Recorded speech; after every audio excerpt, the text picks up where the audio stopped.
Namaskar. Welcome to 2MG or 2 Minute Gyan by Agile Beyond Boundary.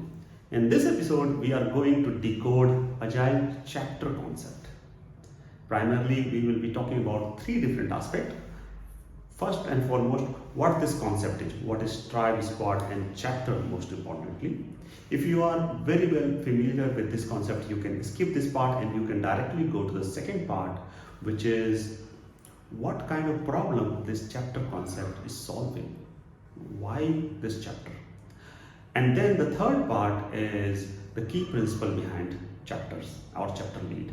While this is a revolutionary concept, somehow this has been grossly misunderstood, and the third part is going to trying to cover that aspect. So let's start with first understanding the concept itself. The chapter concept is coming from a Spotify model. In a Spotify model, a team is known as squad and team of teams is known as tribe. A squad is like any typical agile team with a product owner, a scrum master and team member within it, like it's 8, 10, 11 people team known as a squad. If there are 50 or say 100 of people working toward a common goal, toward a common product or toward a common feature, it would be impossible to create a team of 100 people. So there will be like multiple squads of 10, 11 people, and together they will be part of a tribe. Along with the squad and tribe, a very interesting concept that Spotify suggested is chapter.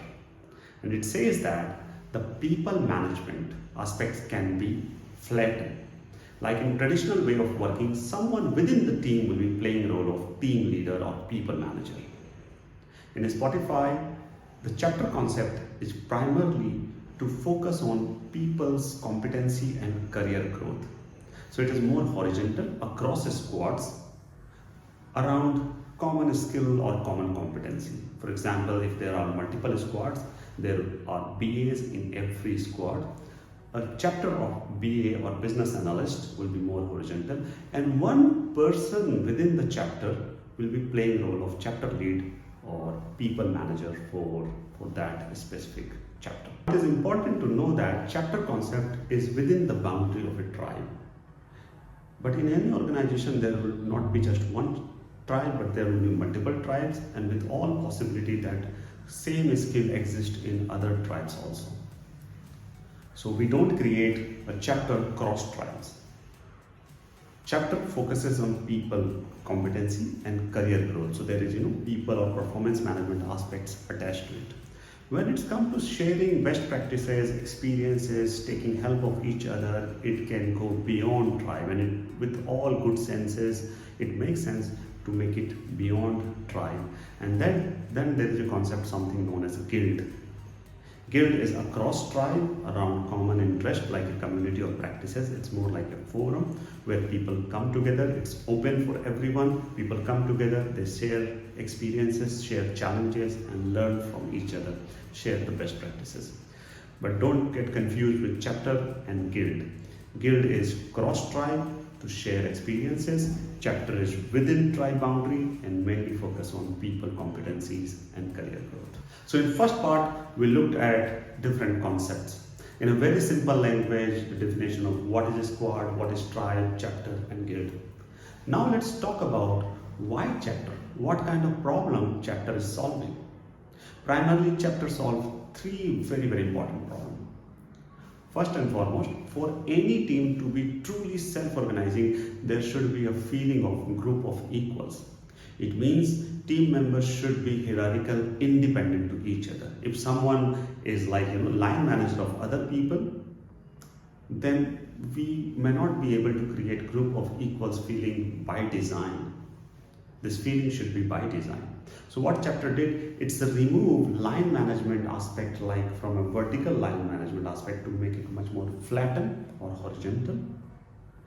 I'm not reporting to someone within my team, but within my chapter. So it really creates a group of equals feeling within the squad, and that too by design. Other two are very directly linked with anti-patterns of traditional performance management or a people appraisal system. Since chapter focuses on competency and career growth of individual, When it's come to the performance management, of course, contribution in team and project is very, very important, but it also look at how am I doing from my competency or overall competency growth of chapter standpoint.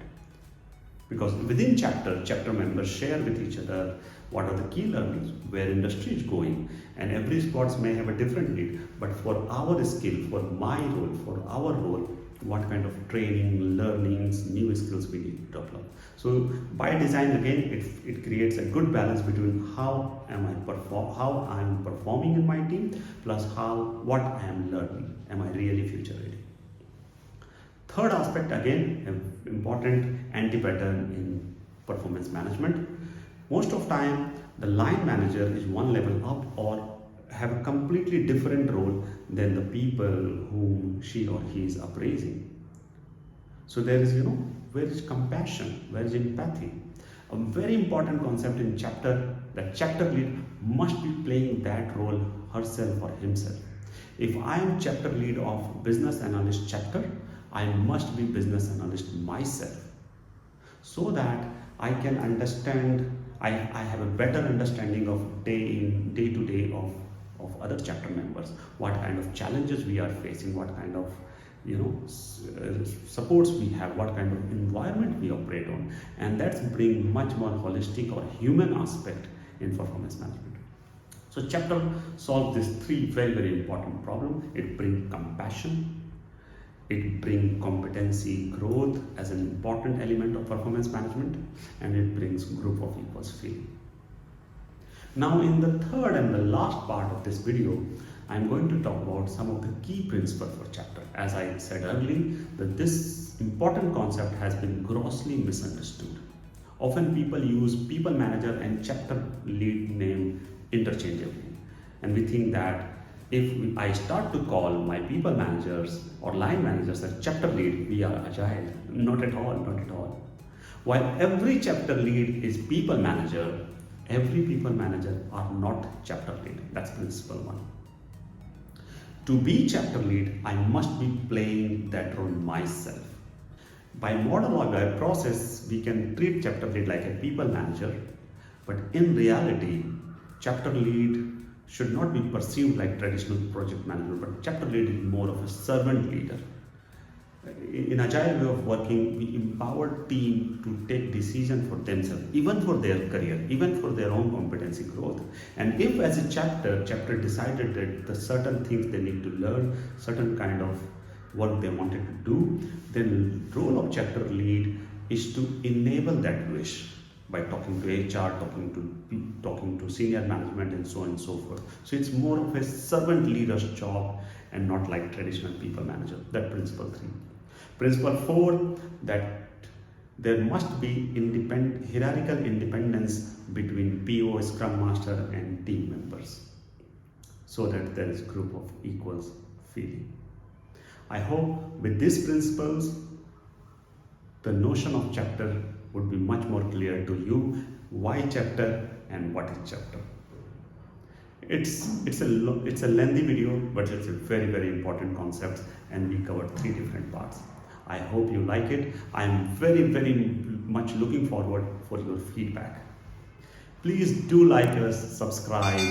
Signing off for now, I'm Vivek Sinha, and I believe Agile is beyond boundaries.